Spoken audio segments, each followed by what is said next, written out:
Welcome to part 2 of Blown HJ, the revamp. Now in this episode, a few things have started to turn up. So the boys from Bursons have sent me the kit to do the trans, so we'll get that put in. Pierce Performance Products down in Melbourne, them guys sent me up the oil now. They supply all the oil for my blown methanol cars, so great job again. Thanks to Andy and the crew for that. The guys at Joe Blow Speed have set up here the mechanical setup fuel pump. So we've got their stuff, bracketry, lines, fittings, you name it, these guys supply everything. So hopefully it all bolts together. I'll run you guys through a fitting this stuff up. Hopefully Benny's not far away to help me out. And a bit of luck, the hat will turn up. We'll show what it looks like on the engine.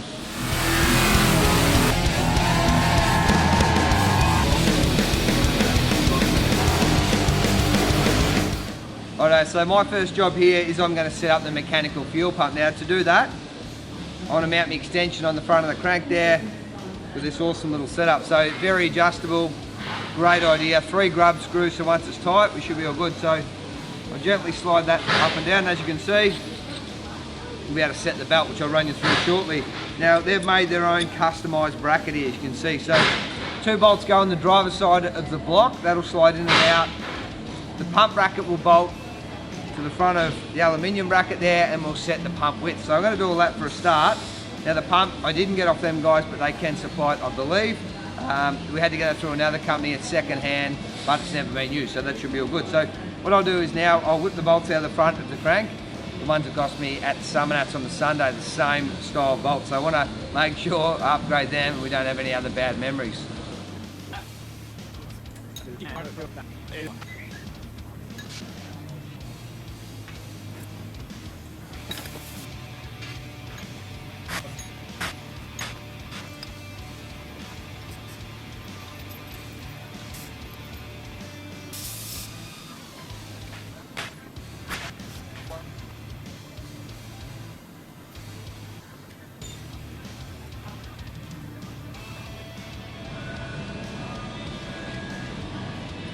Alright, so that's bolted together really, really well. So the guys down there, that bracket's so user-friendly, it's slotted, it slides around.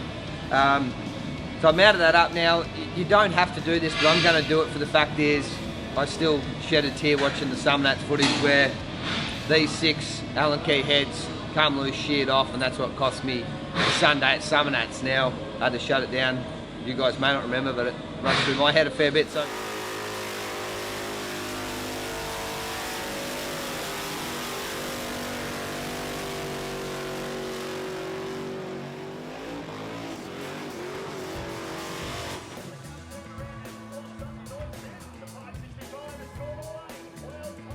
For one, I'm going to get these Allen key header bolts. I'm going to throw them straight in the bin. I'm going to go to 8.8, so I'll go to ARP, or we'll check what we've got in stock and I'll round something up. Because these aren't graded, I don't know what they are, and I don't want them to break and make me cry again. So they're going to go out. Also, if you have a look at this bracket down here, now I'm not saying it's going to do it, but it's a really long bracket and it's going to have a lot of leverage on it. And I'm just a little bit nervous that the belt might move around.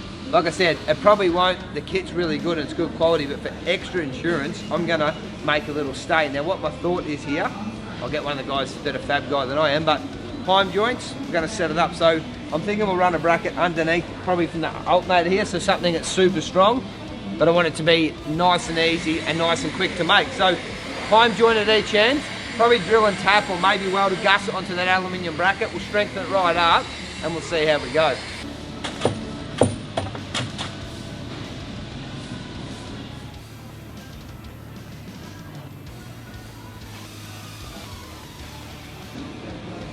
Right, I've made myself a template here for the strengthening brace. Now, I made it out of TIG wire. You can use welding wire, you can use fencing wire, whatever. Just a good starting point, something to work from. Now, all I need to do is make something in that odd shape out of some heavy wall pipe with a 1/2" UNF thread. So, let's see how I go. Righto, so this has taken a lot of goes behind camera, I'll be honest on that one. But what I've done is, we've come up with a heavy wall pipe here. It's got our 1/2" UNF threads in it, and it should be pretty right. Now, behind camera I've had a few goes. Mandrel bent one side, we had to put a lot of heat in here to get the dog leg around the other side, but the heat shouldn't affect what we're doing. Also what I've done is, where the bolt's on the alternator bolt, the bolt's a little bit downsized. So I've got a longer bolt, an 8.8 grade, and I've got the machine shop here to make me a little sleeve or shim here to take up the difference. So That should drop in there nicely. Fold in that way, it's going to be nice and firm. So I'm going to fit this up, a couple more times adjusting it, and we should be all good.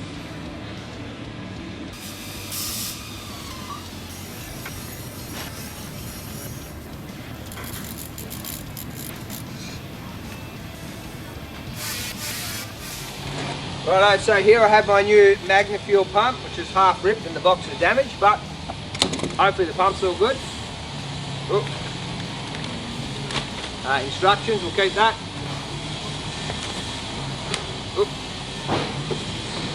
Warranty card.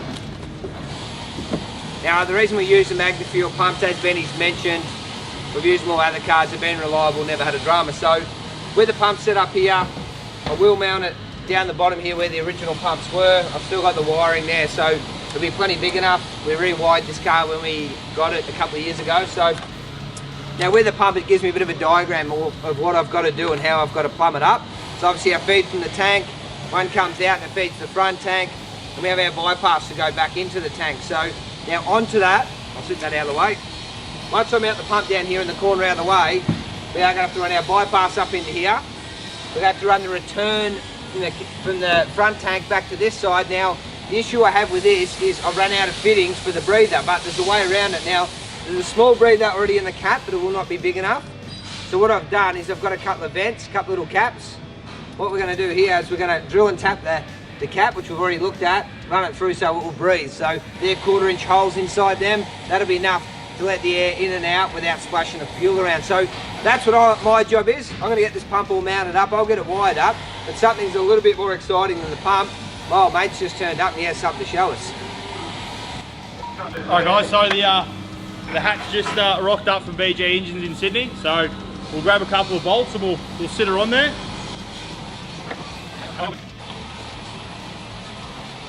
So with the hat, as you just have a look in here, the hat's blocked off. The reason why we do that is with burnouts, we're never ever going to see that throttle position. So we block the center ones off just to slow the air down. So when Mark's driving it, you know, we might see that much throttle rather than that much. So then he can go from there to there rather than from there to there. Much easier to drive. You'll have a lot more feel under the car, feel of the pedal. So yeah, so we'll get some more of the Joe Blow stuff, throw it all on, and once we get a little bit more done, we'll show you how we're going.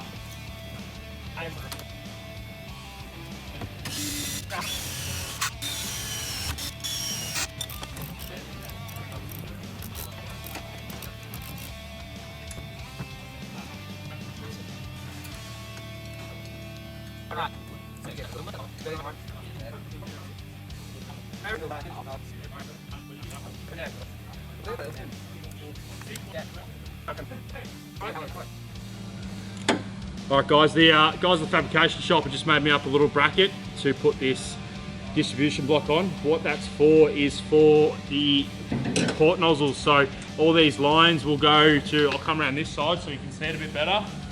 So in the first video you've seen us drilling and tapping into the manifold here. We'll put a nozzle in there and a jet, and each line will go to each cylinder. So each cylinder will have its own jet into its own port. So off the barrel valve here, which we got over there, we'll throw on. It'll have a main feed into there, and then it's got a check valve in that distribution block. So pretty much the easiest way to describe it is that check valve is set at a pressure. So once the fuel pressure gets to whatever we set that as, then port nozzles will come on and give each cylinder enough fuel. So what we got here, we got the distribution block for the hat nozzles. So we got 8 nozzles going into the hat. They're the port nozzles that we spoke about before. So they're all come off. As you can see down there, they're going into the ports. So the boys made me a bracket yesterday to hold that block. I'm gonna get the boys to make me another bracket now to hold this block. And then once we've done all that, I'm gonna get the boys to make a new throttle bracket for the hat. So it will come off here. Here's the old throttle cable off the carbies. So that's gonna click into there, and the boys will make some sort of bracket there. Good thing about being here all the time, I'm a mechanic. These boys are fabricators, they knock these things up like that. So I'll go get Craig, and Craig will work something out for me.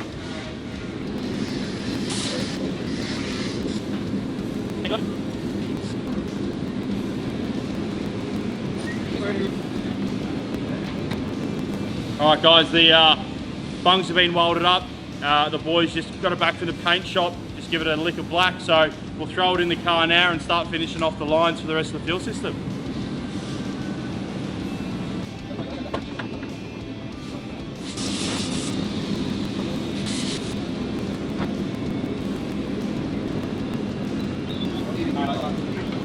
Alright guys, so got the blower belt on now. Just trying to work out all the belt alignments with the new fuel pump we got. So if you come in here and have a look, we are trying to make everything as straight as possible and make all the belts line up. So that's gonna sit like that. The good thing with the Joe Blow kit, everything's adjustable, so you can, you know, shuffle it out. Some people run alternators on the front of that pulley, so we'll mark it to where we need it, and then we get the machine shop to cut it off, and we'll bolt it all on. Things are starting to take shape now. Craig's knocked over the throttle bracket, so we've got all that working. He's doing some more brackets up the back for the distribution block we said before. I'm just going to torque up the bottom pulley bolts for the fuel pump. Machine shop cut that off, so everything lines up now. Obviously, Mark said before, we've had issues before with the bottom bolts of the pulley coming loose. The warbird at Summonats, that's what come loose, broke, whatever happened. So we always torque them up now and do make sure they're tight, but a Loctite, and yeah, send them home.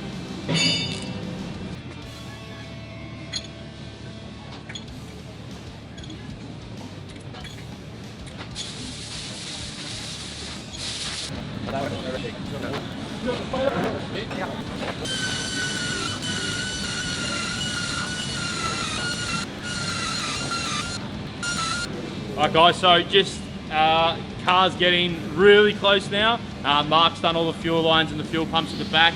He's bringing all the lines forward. All the header tanks all done. The mechanical fuel pump's just about going to go into the last and final time. Just going over the tune-up in it, going over the barrel valve and all that sort of stuff. So yeah, just trying to figure all that out and get things nutted out for the final time. So Mark's already put fuel in it. He's put oil in the engine. He's put trans oil in it. So he's a little bit itchy, but we'll soon be there and ready to fire up. So not long now and we'll get it going. Right, we've got the hat off the engine. We've just realised before firing up we've got a little bit of an issue. The gasket didn't pull down evenly. Now, you won't pick it up by the camera. If we run the straight edge over it, there's a massive hollow through the centre section here. So what our plan is, we'll seal it up. I'll get one of the boys down the back and try and buff one end of it off to get it to seal up. Now, we could fill it up with Celastic. It probably would seal, but then if we have any further issues, it's going to be a nightmare to get back off. So the plan is we'll buff one edge down. Hopefully we'll get it to seal up nice and flat, bolt it down, then we're ready for fire up. Right, now as you can see, I'm climbing back in the driver's seat of Blown HJ, so fingers crossed we're about to start it up. Now where we've gone is we've repaired the hat, which was out of whack. It had a nice banana shape in it, so the boys have shaped it down for us. We've Celastic the gasket, we've bolted it down, we've given it a couple of hours to cure, so fingers crossed that'll be alright. We've bolted all the coil packs down to the top of the heads. Now, Benny's just doing a couple of final checks. If we fire it up, Benny will explain to you what will happen if our gasket sticks in, because this is right down his alleyway, not mine. So, the best way to tell if you've got a vacuum leak with sort of any engine, doesn't have to be, a blown engine, any car engine, anything, is at idle. If the idle picks it at, when the engine's at idle, if your RPM picks up. So it's pretty much, there's no difference between, us doing that on the throttle compared to it sucking air. The engine thinks it wants to rev, but it's not supposed to be revving, it's supposed to be idling. So it really just throws everything out of whack and tune. So yeah, so we've, obviously as Mark just said, we've smoothed the hat off and put that back down, and everything sort of seems to be where it should be. So yeah, we'll fire it up and see how we go.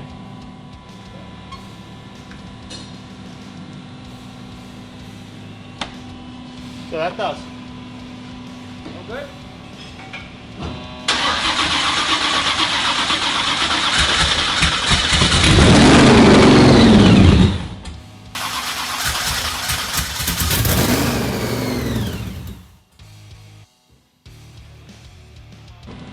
coming out of the gasket. You can see it here.